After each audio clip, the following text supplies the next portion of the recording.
Salut les anacalypsiens, bienvenue dans cette nouvelle vidéo d'Anacalypsie. Donc aujourd'hui on se retrouve pour une vidéo autour de koh du coup le feu sacré avec l'orientation. Donc je reviens, je vais juste allumer une lumière parce que je trouve qu'il fait un peu trop sombre.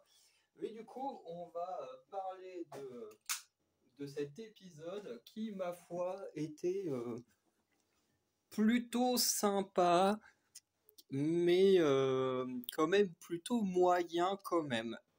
Parce que il y a des trucs qui vont pas, il y a des trucs qui vont pas, alors qui datent pas d'aujourd'hui, hein, qui datent de plusieurs saisons, notamment la finale coupée en deux, pour moi ça ne va absolument pas, parce que bien que j'adore l'orientation, j'adore pratiquer l'orientation, c'est une activité sportive que j'aime beaucoup, même si ça fait longtemps que j'en ai pas fait, ça reste une activité que j'aime beaucoup, et du coup, regarder des gens la pratiquer, bah du coup, je trouve ça plutôt cool. Mais je trouve que 1 heure, 1 heure et quart dessus, je trouve que c'est très très long. Voilà, je trouve que c'est beaucoup trop long, et en plus, avec les pubs et tout, on perd en suspense, parce qu'à chaque fois, ils mettent une pub, et quelqu'un découvre le poignard juste après la pub. Donc en vrai, en plus, ils gâchent tout le suspense. Alors que au moins, quand l'orientation était un peu plus condensée, je trouve qu'il y avait un peu plus de suspense.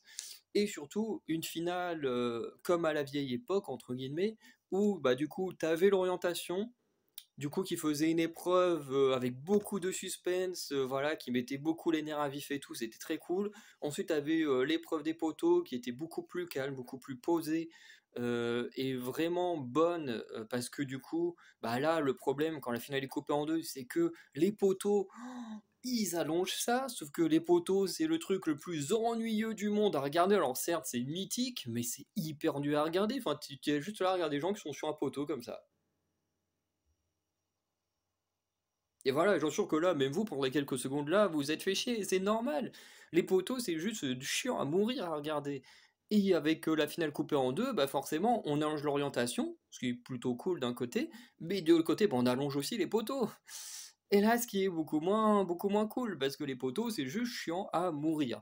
Et ensuite, après, on a le petit jury, on a le truc après finale avec le dépouillement à Paris et tout. Bon, ça, le conseil final et le dépouillement, c'est toujours plutôt sympa, même si le dépouillement, c'est quand même très chiant, parce que on te rabâche tout ce qui s'est passé pendant l'aventure, sauf que on le sait, on vient de la vivre en tant que spectateur, l'aventure, t'as pas besoin de répéter tout ce qui vient de se passer. Bref, c'est toujours un peu relou, moi qui déteste la répétition. Bref, c'est un peu chiant pour moi, mais après, c'est toujours sympa de revoir les aventuriers, comment ils sont aujourd'hui, comment ils ont changé par rapport à ce qu'ils ont vécu dans l'aventure et tout. Ça, par contre, c'est quand même le truc cool du passage à Paris. Bref. Du coup, c'est pour ça que d'un côté, j'aime beaucoup l'orientation et en même temps, bah, j'ai un peu de mal avec cet épisode, mais pas que l'épisode là d'aujourd'hui, mais l'épisode en général depuis que la finale est coupée en deux, bah, c'est qu'on n'a que ça, on n'a quasiment rien d'autre. Parce que là, il s'est passé des petits trucs, mais en soi, c'était pas intéressant ce qui s'est passé. On s'attendait à beaucoup mieux, j'en suis sûr. Et après, ben, l'épisode suivant, on sait déjà qu'on va se faire chier. L'épisode suivant, on sait déjà qu'on va se faire chier. On va juste regarder trois personnes sur un poteau. On va se faire chier. Le conseil final, ça va être plutôt sympa, mais ça va être, on voit bien, c'est tous des nounours, quoi. Voilà, donc ça va être calme, ça va être oh Nicolas, nanana, on va lui faire des éloges. Oh Tania, bon Denis va faire des éloges à Tania. Et puis les autres aussi, parce que bah du coup, Denis fait tellement d'éloges à Tania que bah, tout le monde croit ce que dit Denis, alors que techniquement la production a beaucoup supporté Tania. Hein. Et puis voilà, enfin bref, ça va être une horreur. Et après, on aura le truc à Paris qui va nous rabâcher tout ce qu'on a déjà vu et tout. Enfin bref en prenant bien soin de respecter une certaine histoire, surtout du côté de Tania. Quoi, voilà, parce qu'il ne faudrait surtout pas montrer à quel point elle a été aidée par la production, parce que techniquement, elle aurait dû ne jamais revenir. Voilà. Parce que c'est aussi un truc que je veux dire, c'est les pro-Tania, bah, faut se calmer sur Internet. Parce qu'il y en a plein mais qui réinvente l'histoire de Tania, bah oui, parce qu'avec le discours de Denis, là, son discours faussé pour donner une belle image de Tania, eh ben c'est clairement chiant. Déjà, il passe son temps à rabâcher qu'elle abandonne jamais, alors qu'au contraire, on l'a vu plein de fois abandonner, notamment à l'orientation, on l'a vu plusieurs fois en train d'essayer d'abandonner, et notamment c'est en abandonnant qu'elle trouve son poignard sous son pied, machin, enfin bref. Euh, voilà, au bout d'un moment, faut arrêter d'en faire une super héroïne qui n'a peur de rien, qui n'abandonne jamais. Au bout d'un moment, la meuf, c'est pas John Cena, quoi. C'est juste Tanya, hein. C'est pas une héroïne, quoi. Comme tout le monde, hein, elle est faillible, comme tout le monde, elle a des moments de faiblesse. Arrêtez de réécrire son histoire. Ça lui arrive comme tout le monde d'abandonner, c'est pas une critique, hein, à sa place, en cherchant pendant 2 heures un machin qu'on trouve pas, très certainement que n'importe qui aurait également pété un câble. Donc au bout d'un moment, arrêtez de mentir sur son cas. Tout comme les gens qui sont en mode oui, elle mérite d'être où est-ce qu'elle en est, elle a survécu à plein de trucs et tout. Non, c'est faux, c'est faux. Je ne dis pas qu'elle mérite pas d'être en finale, mais dire qu'elle a survécu à tout machin, c'est faux. C'est absolument faux. La fille, elle a été éliminée, elle revient sur un changement de règle de la production, parce que j'ai vérifié pour que ne pas raconter de conneries. Tania n'aurait jamais dû revenir dans une vraie saison de koh.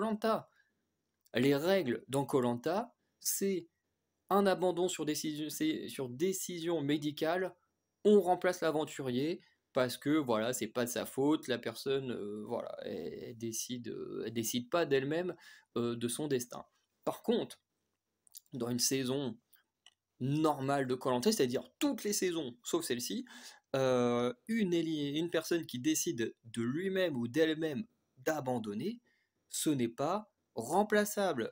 C'est une manière en gros de punir à la fois l'équipe qui n'aura pas su avoir de cohésion, qui n'aura pas su supporter son coéquipier, voilà, n'a pas su l'aider à se sentir bien dans l'aventure, et du coup, bah, comme ce dernier décide de lui-même de pénaliser son équipe, eh ben on ne le remplace pas. Ça a toujours été la règle à koh.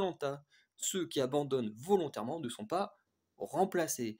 Et cette année, bizarrement, Tanya se fait éliminer et Benjamin abandonne volontairement. Et qu'est-ce qui se passe? On change totalement les règles pour Tanya, parce que ça aurait été quelqu'un d'autre, hein, ça aurait été pareil, hein. Les gros fans de Tanya qui vont passer sur la vidéo, c'est pas la peine de vous énerver.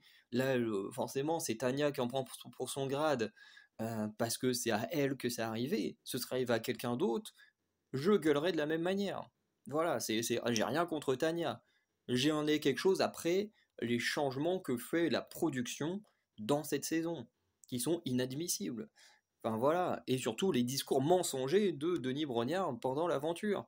Bah oui, parce qu'il nous dit qu'elle a survécu à tout, qu'elle est incroyable. Mais oui, elle est incroyable, mais elle n'a pas survécu à tout. Elle a été éliminée, vous avez changé les règles pour la ramener dans l'aventure, puisque normalement, selon les vraies règles de koh, eh ben, bah, techniquement, elle aurait jamais dû revenir, puisque Benjamin abandonne, normalement tu remplaces pas, donc normalement Tanya ne revient pas. Les vraies règles de koh, c'est ça. Là, ils ont changé. Après, certes, elle a survécu pendant longtemps en ayant tout le temps des voix contre elle. Sauf qu'après, elle n'est pas non plus fait de trucs de fou pour essayer de survivre non plus. C'est juste que les gens avaient des cibles plus importantes et que Quentin était juste un forcené qui voulait absolument voter contre elle. Et en plus, elle se fait à nouveau éliminer sur ce truc des évincés. Voilà. Il y a des gens qui m'ont dit oui, mais ils ont dit évincé, pas éliminé. Oui, mais en attendant, faut réfléchir un peu, faut arrêter d'être con. La meuf, elle est évincée, donc elle fait une épreuve contre Esteban. Mais si elle perdait contre Esteban, il se passait quoi? Vous croyez qu'elle serait juste là? Oh, je suis évincée. Bah non, elle serait éliminée. C'est juste une formulation différente, puisque si elle perdait l'épreuve, ce qui n'est pas arrivé, mais si elle la perdait, elle était éliminée. Elle allait au jury final comme tout le monde. Enfin, au bout d'un moment, faut arrêter d'être con, les Protania. Et, euh, et du coup, elle revient grâce à ça. En plus, on lui file des indices pour un collier d'immunité. Et encore là, qu'on aide quelqu'un qui a été éliminé, ça me dérange pas. Mais qu'on file des trucs aussi cheatés. Alors, on m'a déjà dit, oui, mais celle qui a choisi de prendre un truc défensif. Mais je suis quasiment sûr que si elle avait pris un truc offensif, ça aurait été un truc ultra cheaté aussi. Parce que depuis le début, Tania est pas mal aidée par la production. Que vous le vouliez ou non, c'est le cas. Que ce soit par les changements de règles ou par l'encensement que Denis il en fait à chaque fois. Parce que vous regardez Denis, hein, mais quand il parle de Tania, il est tout le temps en train de l'encenser. Mais les autres aventuriers, hein, quand vous voyez comment ils parlent à Julie, à plusieurs reprises à Julie, il a limite parlé comme si c'était un chien, quoi. Jamais on a vu Denis faire ça. Et pourtant, Julie, elle se comporte pas mal. Mais quand vous voyez comment il lui parle, on voit très bien qu'il a quand même du favoritisme envers Tania plus que Julie. Et forcément, plus tu vas entendre quelqu'un encenser une personne, bah plus dans ta tête tu vas dire ah ouais, c'est vrai quand même son parcours en y pensant, surtout que les aventuriers, eux, ils voient pas les raisons pour lesquelles enfin, tout ce qui se passe par la production. Nous, on peut le voir en tant que spectateur, mais eux, dans le jeu, ils le voient pas. Et du coup, là, tu te dis non mais voilà. De toute façon, après, ça a toujours été comme ça, hein. Les caméramans, quand ils posent des questions aux aventuriers, ce sont toujours des questions orientées pour essayer de les pousser à faire des choses ou d'autres. Bref. Voilà, on va pas trop parler de ça, mais voilà. En tout cas, les gros gros fans de Tanya, arrêtez de réécrire son histoire. Voilà. Un, un vrai champion, une vraie championne n'a pas besoin d'avoir une histoire parfaite. Voilà, d'avoir son histoire réécrite. Voilà, arrêtez de dire qu'elle a survécu à tout et qu'elle n'a jamais abandonné. C'est totalement faux. Bref. On reprend du coup avec l'épisode. Donc on a Quentin qui arrive au jury final. Alors là, j'étais un peu déçu de son arrivée. Parce que déjà, d'abord, Quentin était beaucoup là. Oh bah je suis déçu d'avoir été éliminé là. Oh machin, je suis déçu pour mon parcours. En même temps, tous ceux qui sont éliminés sont déçus. Vous n'avez pas besoin de nous remettre 3-4 fois le moment où il le dit. Et surtout, bah, au début, il parle beaucoup de son élimination et personne ne dit rien. Je me suis dit, mais attends, ils vont quand même pas ne rien dire. Et au final, il y a quand même, alors je sais plus si c'est Laura ou Clément. Je sais que Clément se fait une petite, va dire un truc par rapport à son élimination, mais il y a quelqu'un d'autre qui en parle, mais je sais plus c'est qui mais qui globalement va dire voilà, tu savais que j'avais été éliminé machin, puis il fait oui, bof, j'en ai entendu parler, mais j'étais pas sûr. Quand Clémence va dire mais tu savais qu'on allait voter contre moi, oui, mais j'en ai entendu parler, mais j'étais pas sûr. Enfin bref, le mec, il assume rien, il veut absolument garder sa belle image jusqu'au bout, mais bon, t'es éliminé, hein, maintenant tu peux le dire, hein, je veux dire, ça va rien te changer, les gens ils ont plus besoin de voter pour toi, donc voilà, tu peux dire les choses clairement. Mais voilà, du coup, j'ai été un peu déçu parce que Quentin, il assume pas ses stratégies, il assume pas d'avoir aidé et été au courant de tout ce qui allait se passer sur les éliminations des filles. Et ça, je trouve ça dommage qu'il assume pas. Et en plus, de l'autre côté, bah, les filles, c'est bon, ok, t'assumes pas, mais c'est pas grave, on te pardonne. Bon, voilà, on n'est pas énervé, ok. Bref, j'étais un petit peu déçu de cette arrivée de Quentin, et c'est pour ça que je disais, les aventuriers ici, c'est tous des nounours, ils sont tous trop gentils, quoi. Bon, après, moi, je dis rien, je tue, enfin, j'agresserai pas quelqu'un pour ça, mais je veux dire, c'est pas, je pardonnerai pas aussi facilement non plus, quoi. Bref. Du coup, sur le camp, pareil, il se passe pas grand-chose d'intéressant. On a juste Julie qui reçoit des compliments de la part de Nicolas et Frédéric qui ont été surpris du coup de maître. Et enfin des gens qui reconnaissent la bonne personne et la prod en fait des tonnes sur Tania, encore une fois, alors qu'elle ne devrait même pas être là selon les vraies règles de koh et du coup, ça, c'est un autre problème aussi qu'il y a avec les fans de Tanya. Alors, je vais beaucoup être chiant sur ce début de vidéo là-dessus, mais en même temps, il faut remettre l'église au milieu du village, comme on dit. C'est que les fans de Tanya sont en mode la stratégie de la semaine dernière, si elle est incroyable, c'est grâce à elle. Alors, oui et non. Je veux dire, les éloges, elles sont à faire à Julie, pas à Tanya. Certes, Tanya a joué un rôle dans, dans cette stratégie, mais pas grâce à elle, plutôt malgré elle. Je m'explique. Euh, Tania, elle a un collier, elle trouve un collier. Elle le montre à Julie. Elle le montre, enfin, elle nous le dit d'abord à Julie. Et la Julie, elle lui dit, bah voilà, maintenant, démerde-toi pour trouver un collier. Parce que clairement, c'est ce qu'elle dit. Elle lui dit, maintenant, faut que tu trouves un collier, fais un truc pour survivre, je veux qu'on aille ensemble en finale. Sauf que Tania, elle dit bien, je veux qu'on aille ensemble le plus loin possible. Mais à aucun moment, Tania ne réfléchit à une stratégie. Elle est en mode, vas-y, essaie de trouver un collier, mais démerde-toi. Elle l'aide pas forcément à chercher, elle réfléchit pas à une stratégie pour sauver Julie. Tania fait absolument que dalle pour aider Julie à ce moment-là du jeu. Julie, du coup, elle est en train de réfléchir. Elle a d'abord sa première stratégie en mode faut que je trouve un moyen de dire aux gars que j'ai trouvé une arme secrète ou un truc machin pour qu'ils votent tous pour Tanya. Donc elle a d'abord sa première idée qui était pas spécialement bonne et qui n'aurait pas fonctionné, jusqu'à ce qu'elle ait son idée de génie, Julie, de se dire mais attends, si je prends le collier de Tanya, qui, s'il est réellement existant, parce qu'à ce moment-là, de mémoire, Julie n'a toujours pas vu le collier, là, elle se dit, mais attends, si je prends le collier de Tanya, que je le monte à Nicolas, il va en parler aux autres, donc ils vont croire que forcément je suis immunisé, donc ils vont tous voter pour Tanya, et comme ça, comme ils auront tous voté pour Tanya, elle sort son collier puisque techniquement c'est le sien, et du coup on élimine un garçon. Voilà, on élimine Quentin parce que Quentin depuis le début il vote contre Tanya, en plus moi je peux pas voter contre Nicolas, et Frédéric est immunisé.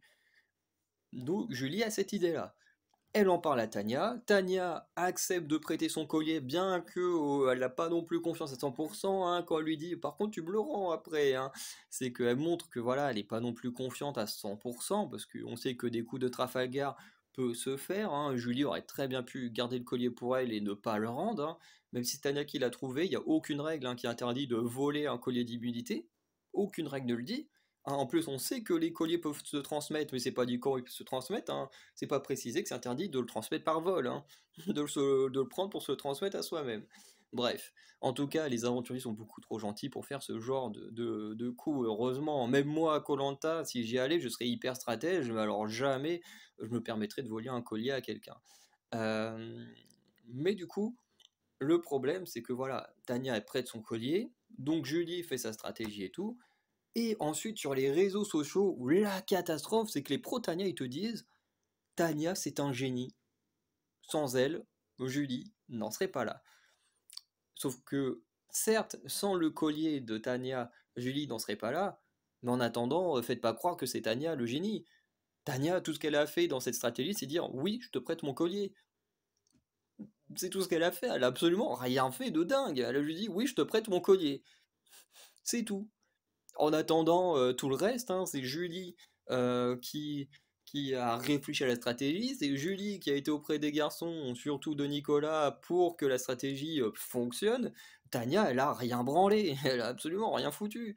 Donc au bout d'un moment, arrêtez de faire passer Tania pour un putain de génie autour de cette stratégie, alors qu'elle a rien fait. Elle a juste dit oui, je te prête mon collier et prêté son collier. Et je vous rappelle que avant que Julie ait trouvé cette stratégie, elle était en mode démerde-toi pour survivre. Alors qu'elle avait son collier et puis qu'elle aurait pu très bien elle-même réfléchir à cette idée.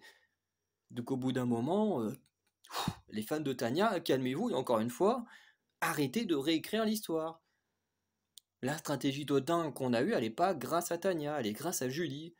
Certes, parce qu'il y a le collier de Tania qui est existant et qu'elle a la connaissance de son existence, mais voilà, Tania, elle a rien apporté dans cette stratégie, à part faire ce que Julie lui a dit, c'est tout. Donc voilà, arrêtez de réécrire l'histoire. Bref. On arrive donc à l'orientation, donc on a 3 repères. Le bois centenaire, l'arbre liane et l'éboulis de pierre. Donc au début de l'épisode, on a Frédéric qui part vers l'éboulis de pierre et qui va tout le temps y rester. Nicolas qui part vers l'arbre liane et qui va tout le temps y rester. Julie qui part vers l'arbre centenaire. Et Tania qui, au départ, part vers l'arbre centenaire également. Pardon. Et du coup, là, je vais revenir repère par repère. Je vais pas aller de manière chronologique, mais plus par ce qui s'est passé à chaque repère. Donc il y a des infos, parfois à chaque repère, du coup, ça va revenir un peu en arrière. Mais voilà, c'est pour à chaque fois avoir le premier, deuxième et troisième qualifiés au poteau. Donc pour l'arbre liane, ça a été extrêmement vite. Ça s'est fait en 40 minutes. Tout simple. Nicolas, du coup, il trouve son arbre très rapidement. Voilà, il a été excellent, de toute façon, Nicolas, sur cette épreuve. Et je trouve ça incroyable qu'on parle jamais de Nicolas, alors que c'est clairement le mec qui, depuis le début, a l'aura du gagnant de koh, qui fait des trucs de dingue. Le mec, il nourrit son équipe. Il est hyper bon dans les épreuves. Il est un peu stratège, même si c'est quand même plus Frédéric ou Quentin qui réfléchit au truc. Il participe quand même aux stratégies.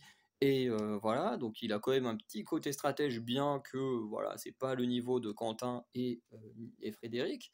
Euh, Le mec, en plus, il est au niveau social, il est excellent. Enfin, le mec, il a absolument tout.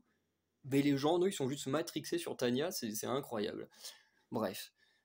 Du coup, Tanya ne trouve pas l'arbre centenaire et décide d'abandonner assez vite pour aller vers l'arbre liane. Et encore une fois, les fans de Tanya nous disent Tanya, elle abandonne jamais. Et non, elle abandonne tellement jamais que dès le début, elle se dit allez, je trouve pas l'arbre, j'abandonne, je vais ailleurs. Et heureusement, elle abandonne jamais. Bref. Mais en même temps, elle abandonne jamais, mais sa décision était très intelligente parce qu'effectivement, si tu trouves pas un truc comme ça assez vite et que tu penses pouvoir rapidement trouver un autre endroit, bah autant aller à l'autre endroit. C'est vrai que c'est plus logique. Mais j'aime bien me foutre un peu de la gueule des fans de Tanya parce qu'ils racontent tellement de la merde que c'est marrant. Du coup, pendant que Tanya arrive vers l'arbre liane, bah, du coup, Nicolas, il trouve sa balise. Euh, du coup, il part vers la table d'orientation. Pendant ce temps-là, Tanya arrive et trouve l'arbre et se met à chercher la balise. On a un petit moment de doute que Tanya peut réussir l'exploit de trouver la balise ou le poignard avant Nicolas, parce que Nicolas, il a oublié où était la balise. Alors il l'oublie pas longtemps, hein, encore une fois, comme je disais, en 40 minutes, le poignard a été trouvé à cet endroit-là, donc c'est que voilà, il n'a pas oublié longtemps. Il retrouve la balise. Ensuite, il fait semblant pour Tanya de chercher la balise pour que elle croie qu'il cherche comme elle. Et au final, il fait ses pas dans sa direction et il finit par trouver le poignard très vite. Et du coup, il prévient Tanya. Et j'ai trouvé ça très cool. 40 minutes, paf, le gars, il a trouvé. Alors, c'est pas le record, hein, il y en a qui ont trouvé beaucoup plus vite que ça. Je crois que la personne qui a le record, c'était quand même trouvé par chance. Euh, voilà, je crois que le repère avait même pas été. Enfin, si, le repère a été trouvé, mais pas la balise. Enfin, bref. En tout cas, là, Nicolas, premier qualifié pour les poteaux, vainqueur de l'épreuve d'orientation, notamment en 40 minutes, ce qui est absolument incroyable. On remonte un petit peu dans le temps avec l'arbre centenaire. L'arbre centenaire, donc, dont son poignard a été trouvé en 4 heures et 40 minutes à peu près. Voilà. Donc on a d'abord Julie. Donc, alors c'est vrai que j'ai pris mes notes au moment où Julie entend la cornemuse, enfin pas vraiment la cornemuse, le truc là qui fait du bruit pour annoncer la victoire de Nicolas, puisqu'à ce moment-là, elle n'a toujours pas trouvé son arbre. Enfin, le bois centenaire. Elle ne sait toujours pas où il est. Donc elle le cherche, elle le cherche. Du coup, après des faux conseils de Frédéric, et ça c'était incroyable. Ça c'était incroyable. Quand. Ah ouais, non, je l'ai renoté après, donc ça je vais le renoter après, comme ça concerne plus les boulis de pierre, mais ça c'était incroyable. La stratégie de Fred était juste parfaite. Du coup, après des faux conseils de Frédéric, du coup, Tania décide de partir vers le bois centenaire, donc elle arrive dans la même zone que Julie. Et du coup, Tania va trouver le bois centenaire avant Julie. Et là, tu dis, ouais, quand même, euh, elle est remontée à bloc parce qu'elle était sur le point d'abandonner à nouveau. Pour quelqu'un qui n'abandonne pas, elle était quand même sur le point d'abandonner 2 fois dans l'aventure, enfin dans l'épreuve. Hein. Mais voilà, là, elle trouve le bois centenaire. Forcément, quand tu commences à trouver des choses, bah, tu commences à reprendre de la confiance. C'est ce que dit notamment Frédéric à la fin, c'est qu'au début, il était désespéré. Le ce qu'il trouve les boulis de pierre. Là, il a eu un regain d'énergie. Bon, après, il a reperdu un peu ça jusqu'à qu'il retrouve la balise. Où là, hop là, à nouveau un petit coup, un bon petit coup au moral. Euh, et forcément, ça peut aider à ravancer. Parce que forcément, plus ton moral il va être bon, mieux tu vas te débrouiller. Contrairement à quand tu es complètement paumé et désespéré. Donc Tania finit également par trouver la balise alors que Julie n'a toujours pas trouvé l'arbre. Donc Tania part vers la table d'orientation, ce qui fait que Julie elle continue de chercher, elle trouve l'arbre, puis elle trouve la balise extrêmement vite, et c'est assez logique, puisque forcément elle a vu à peu près où était Tania quand elle est partie, donc elle a juste à aller dans cette direction et se dire bon bah la balise est forcément dans le coin. Et j'ai vu des gens quand même sur internet, c'est pour vous dire à quel point les pro-Tania, franchement, ils racontent de la merde à un point, mais c'est incroyable. Quand même, il y en a qui ont été dire sur les réseaux sociaux, Julie, elle a suivi Tania. Oh là là, mais qu'est-ce qu'il faut pas dire? Mais c'est n'importe quoi, mais qu'est-ce que vous racontez? Putain, vous aimez Tania, tellement au point de raconter de la merde comme ça sur les réseaux sociaux. Putain, c'est incroyable, hein, parce que déjà, Julie n'a jamais suivi Tania. Comme tout le monde, si t'as quelqu'un dans ta zone, tu vas vérifier ce que l'autre il fait dans ta zone et tout. Sauf que Julie, quand Tania cherchait la balise, Julie est restée focus sur l'arbre, à faire les choses correctement, au lieu justement de brûler les étapes et suivre Tania. Elle aurait très bien pu le faire, comme dans d'autres saisons ça a été fait. Non, elle a trouvé l'arbre, ensuite elle a vu d'où Tania est à peu près partie, donc elle a été trouver la balise. Et ensuite, alors qu'elle aurait pu attendre, elle aurait très bien pu attendre que Tania revienne pour savoir où était la balise, précisément. Mais elle n'a pas fait, elle a trouvé la balise, elle est partie. Et en plus, après, quand les deux font leur pas, elles sont pas en train de se suivre l'une et l'autre. Ben non, les deux sont là avec leur boussole en train de chercher la direction. En plus, elles n'ont pas tout le temps la même direction, il y en a toujours une des deux qui est pas sur la bonne direction. Enfin bref, d'où vous avez vu que Julie elle suit Tania, mais vous êtes vraiment une bande de cons. Vous êtes vraiment une bande de cons. Pour oublier bah tiens, tous ces moments où Julie est avec sa carte et sa boussole en train de chercher le chemin. Et en plus, il y a un moment où on voit Julie en plus partir et Tania ensuite la suivre derrière. Et qui ne suit pas Julie, qui est également en train de faire ses pas avec sa propre direction. Donc au bout d'un moment, arrêtez les fans de Tania de réécrire cette putain d'histoire. Ça commence vraiment à être gonflant. Parce que vous racontez vraiment de la merde. Julie n'a jamais suivi Tania. C'est c'est dur, hein. Putain, ces gens-là, ils sont d'une débilité. Et en plus, la plupart critiquaient Tania en début de saison. Aujourd'hui, ils en sont tous fans pour on ne sait quelle raison, en vrai. C'est n'importe quoi. Bref. Du coup, les deux, au bout d'un moment, ont trouvé leur arbre, leur balise. Elles vont à la table d'orientation. D'abord Tania, puis Julie. Sauf que Tania fait un énorme détour pour revenir parce qu'elle prend un chemin qu'elle connaissait pour pas se perdre, ce qui en soi n'est pas totalement idiot. Sauf que bah, le truc, c'est qu'en faisant un énorme détour, bah, Julie, elle arrive en première à la balise et à refaire ses pas. Sauf que Julie, elle se rend compte qu'au vu d'où est Tania, il y en a forcément une des deux bah, qui n'est pas au bon endroit. Effectivement, si les deux allaient réellement au nord-ouest, parce que je crois que c'est nord-ouest leur direction, si les deux allaient vraiment au nord-ouest, elles devraient techniquement être au même endroit. Donc Julie, elle se dit, c'est bizarre, on n'est pas toutes les deux au même endroit, c'est qu'il y a un problème, il y en a forcément une de nous deux qui se trompe, donc je vais refaire mes pas. À aucun moment, elle aurait très bien pu aller directement sur Tania. Non, elle s'est dit, je retourne à la balise, je refais mes pas. Pareil, Tania plusieurs fois. Elle voit que qu'elle et Julie sont pas au même endroit, donc elle se doute bien qu'une des deux n'a pas la bonne orientation. Mais au lieu d'aller voir Julie, qu'est-ce qu'elle fait Tania? Ben, elle retourne à la balise et elle refait ses pas avec la bonne direction, enfin du moins en essayant d'avoir la meilleure direction possible. Et c'est normal, donc je comprends pas les gens qui disent que les deux se suivaient, à aucun moment ils se sont suivis. En même temps, c'est normal qu'elles soient à peu près dans le même coin. Je veux dire, faut vraiment être con si les deux ont nord-ouest, qu'elles aillent dans des directions opposées. Enfin, c'est logique qu'elles soient à peu près au même endroit pour chercher. Enfin, arrêtez d'être con. Bref, au final, les filles refont leurs pas au moins deux, trois fois parce qu'elles trouvent rien. Elles sont totalement désespérées. Et au final, on a Tania qui abandonne. Et oui, pour quelqu'un qui n'abandonne jamais, pour la troisième fois dans la même épreuve, elle abandonne.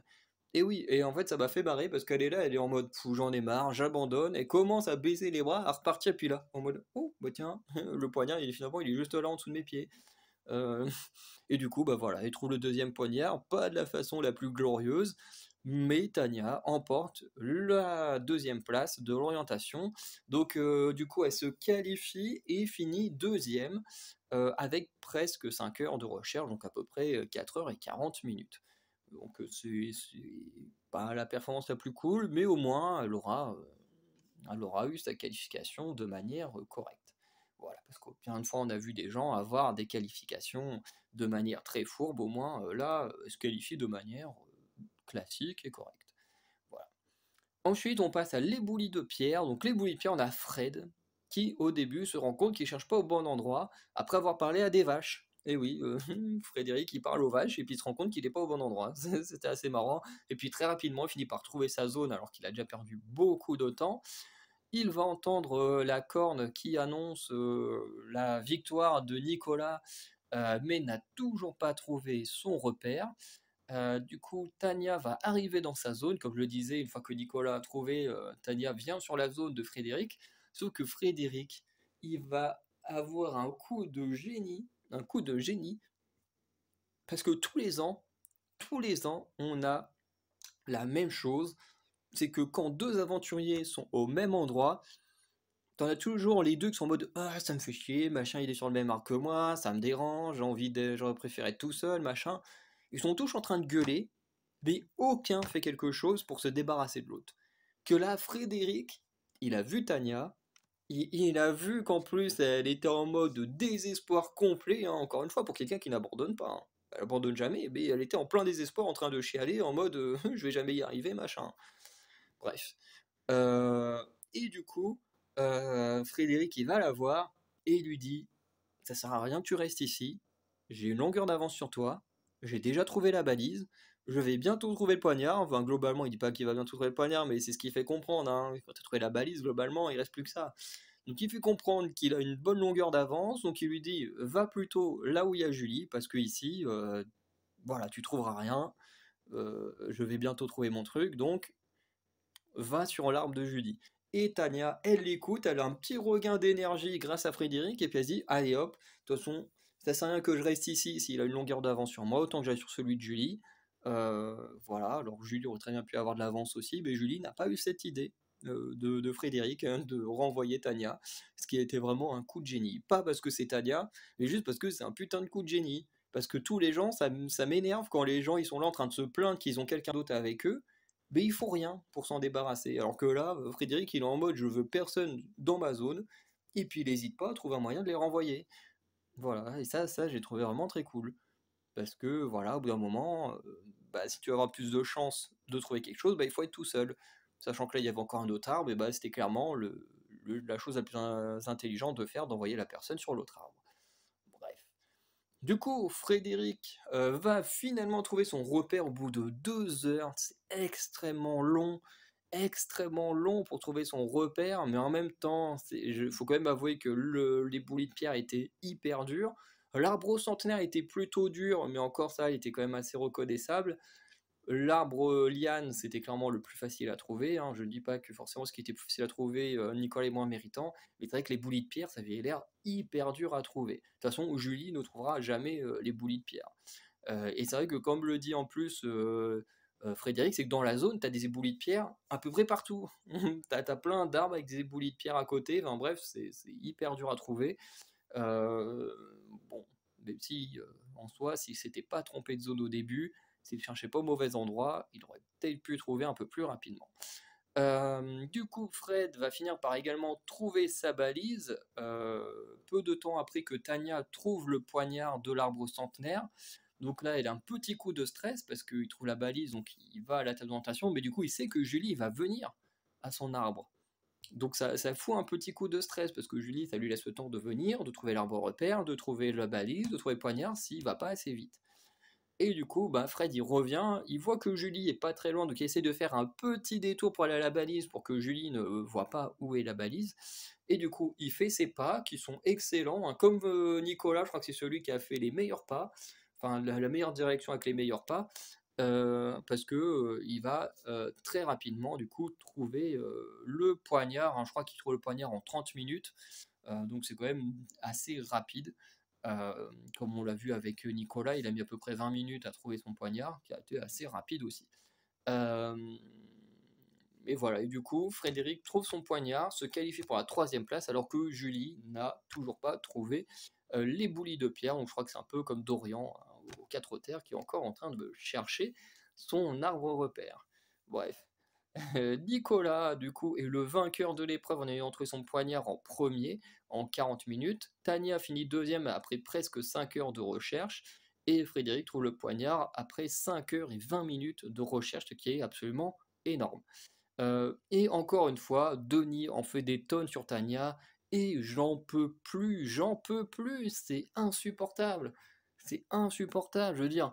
Il parle de Nicolas, c'est bon, ouais, Nicolas, vous avez été vite, globalement, c'est bien. Vous avez gagné, mais voilà, c'est juste bien. Frédéric, vous avez été stratège, c'est bien, mais bon, voilà. Voilà, vous avez été très long, hein, mais c'est tout. Et Tania, c'est en mode waouh, Tania, vous avez été excellente, hein, c'est génial votre parcours dans cette épreuve. Voilà, en plus, tous les autres ont pas arrêté de vous repousser, ça a été dur pour vous, mais vous êtes battus, vous avez remporté votre poignard. Oh, mon Dieu, mais ça m'a énervé, ça m'a énervé. Et en vrai, j'ai arrêté l'épisode là, hein, tellement ça m'a énervé, hein. Puis, de toute façon, après ça, on a juste, c'est juste le teaser pour l'épisode suivant. Donc bon, c'est pas hyper grave. On aurait eu juste vite fait le discours de Julie, sûrement en train de dire oh, bah, c'est mon rêve qui se brise, machin. Bon, bah, comme tous ceux qui sont éliminés, de toute façon. Mais il m'a saoulé, Denis, à une force. C'est incroyable, hein. C'est en mode ah bah Nicolas il vous a bluffé, il vous a renvoyé là-bas du côté enfin et en plus Nicolas il a même pas tant bluffé que ça quoi. Sur sa zone il a pas fait grand-chose hein, pour repousser Tania, à part ne pas lui dire qu'il avait déjà trouvé la balise et qu'il faisait semblant de chercher avec elle. Il a pas tant bluffé que ça, hein. Tania, elle fait la maline en mode. Et puis Tania, elle fait souvent la maline hein, quand les épreuves sont terminées. Et ça, c'est marrant parce qu'elle attend toujours que les épreuves soient terminées pour faire la maline. Sur l'épreuve de la dégustation, elle faisait la maline en mode ouais, nous, on n'a même pas eu le temps de faire l'épreuve, on aurait pu la faire tranquille. Alors que, bah, pourquoi tu t'es pas désigné sur la première partie de l'épreuve pour faire la dégustation? C'est que tu savais que tu serais moins bon que ton partenaire. Sinon, tu l'aurais fait toi-même si tu savais que tu étais excellente sur ce genre d'épreuve. Pareil là, elle fait oui, moi je l'aurais dit hein, si j'avais trouvé le truc en premier, alors que c'est totalement faux. C'est totalement faux si tu le dis, tu donnes de l'avance, enfin tu permets à ton adversaire d'être au même niveau que toi et du coup tu lui donnes une avance qu'il faut surtout pas lui donner. Et elle raconte n'importe quoi, mais à chaque fois Tania c'est ce qu'elle fait quand les épreuves sont terminées, tout le temps. Et c'est chiant, parce qu'à chaque fois elle se donne une bonne image une fois que les épreuves sont terminées, alors qu'on voit bien ce qui s'est passé. Et on sait très bien que quand elle a eu de l'avance sur Julie, elle n'a pas été la voir pour lui dire et l'arbre-père il est là, et la balise elle est là-bas. Donc qu'elle n'aille pas dire après, oui, moi je l'aurais dit, hein, parce que bah, si, bah, pourquoi tu l'as pas dit à Julie quand tu voyais qu'elle galérait à mort? Pourquoi tu lui as pas dit? T'es juste parti en courant comme une voleuse. Je veux dire, au bout d'un moment, faut arrêter de se donner des belles paroles une fois que les épreuves sont terminées. Mais du coup, Denis, après le coup de Nicole, il dit, ah ben oui, après c'est Frédéric hein, qui vous a dit de partir, là, qui vous a fait croire qu'il avait de l'avance, alors que finalement, bah, il est au même stade que vous, il avait rien trouvé du tout, et puis qui vous a renvoyé vers Julie. Ah, bah voilà. Et ensuite, oh, bah, quand vous étiez au niveau de Julie, hein, que vous a bluffé, parce que elle a pas voulu vous dire où elle en était. De toute façon, tu voulais qu'elle dise quoi, Julie? Elle avait rien trouvé. Elle allait pas lui dire, ah bah non, moi j'ai rien trouvé, on est même niveau. Comme ça, bah, le moral de Tania, il aurait monté et puis elle aurait eu un petit regain d'énergie pour la battre. Je veux dire, Julie, enfin, Denis, il a fait passer les trois autres pour des connards. Vraiment, il les a fait passer pour des connards qui en avaient après Tania. Et elle, il l'a sublimée comme une héroïne, voilà, où tout le monde lui en voulait et qu'elle a survécu. Alors qu'on l'a très bien vu, Fred, à la fin, esquiver Julie, faire un détour justement pour pas que Julie la voie, et également, d'une certaine manière, bluffer Julie. Il aurait très bien pu passer devant en mode rien à foutre pour aller à son repère. Non, il a fait un détour pour que Julie ne la rattrape pas, ne trouve pas le repère, ne trouve pas la balise et qu'il ait le temps de trouver le poignard. Au bout d'un moment, il faut arrêter de faire croire que Tania c'est une victime. À aucun moment c'est une victime. Enfin putain, Denis, il me saoule dans cette saison. Et le truc, c'est que c'en est à un point où je supporte plus Tania. C'est-à-dire que pourtant, moi j'aime bien Tania. C'est une aventurière qui est sympa, qui est joviale, qui effectivement essaie de s'en sortir du mieux possible, même si c'est pas extraordinaire ce qu'elle fait. Mais voilà, elle apporte de la bonne humeur sur le camp. Enfin, moi je l'aime bien. Mais en fait, c'est le discours de la production à travers Denis qui m'énerve. Et même, bah, du coup, des fans, des gros gros fans de Tania qui m'énervent aussi. Et ça fait que, bah, en fait, plus ça va, plus je les entends parler, plus en fait je me dis, mais en fait, j'en peux plus de Tania. Je veux dire, en fait, on est en train d'en faire une aventurière à travers les propos de Denis, en fait, qui n'est pas ce qu'elle est. C'est pas ce qu'elle est. Certes, c'est une bonne aventurière, on peut pas le nier, elle a été très loin. Encore une fois, grâce aux magouilles de la production, parce que techniquement, épisode 3, 4, 4 ou 5 plutôt, elle était plus là et normalement elle aurait pas dû revenir, hein, je le reprécise encore une fois, mais techniquement, dans les vraies règles de koh elle aurait pas dû revenir. Donc techniquement, voilà, il n'y a pas de ce parcours incroyable. Mais bon, avec le changement de règles et surtout qu'avec un parcours atypique, avec la personne dans l'histoire de koh qui a reçu le plus de votes contre elle, ce qui est quand même pas mal. Mais au bout d'un moment, faut arrêter d'en faire la personne qu'elle n'est pas. Voilà.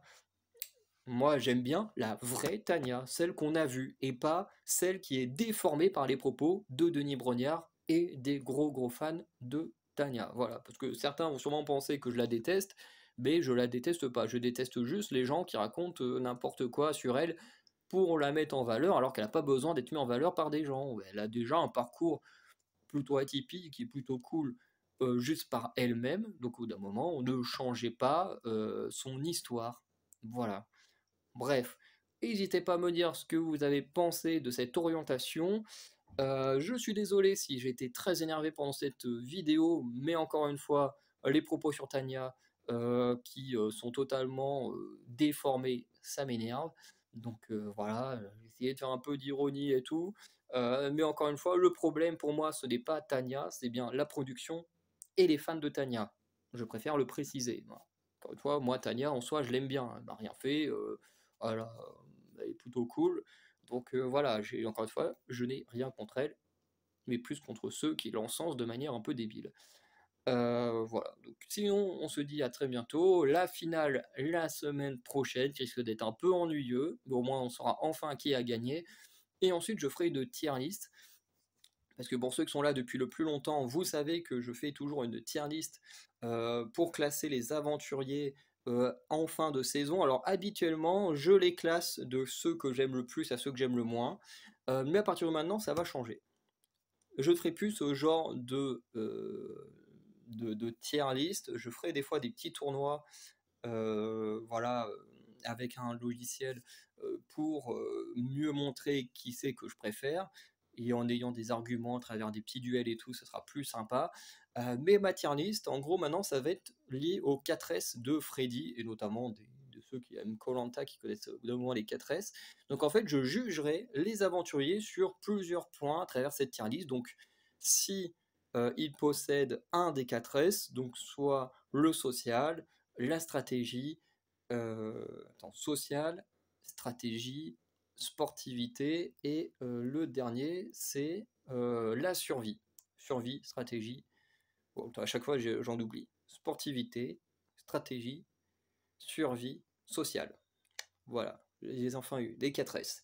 Donc je vais juger sur ceux qui en ont eu qu'un seul, ceux qui en ont eu que deux, ceux qui en ont eu 3 sur les 4, ceux qui en ont eu les 4 sur les 4, parce qu'il y en a au moins un ou deux, et ceux qui n'en ont aucun, parce qu'il y en a qui ont aucun des 4S, et également sur ceux que je ne peux pas juger, parce que bien évidemment, la personne qui est partie au bout de 3 jours, c'est très difficile à juger de ce qui a pu se passer, et puis encore, ça remonte à maintenant 2-3 mois, ça fait un peu loin pour se souvenir de ce qui s'est passé dans les premiers épisodes.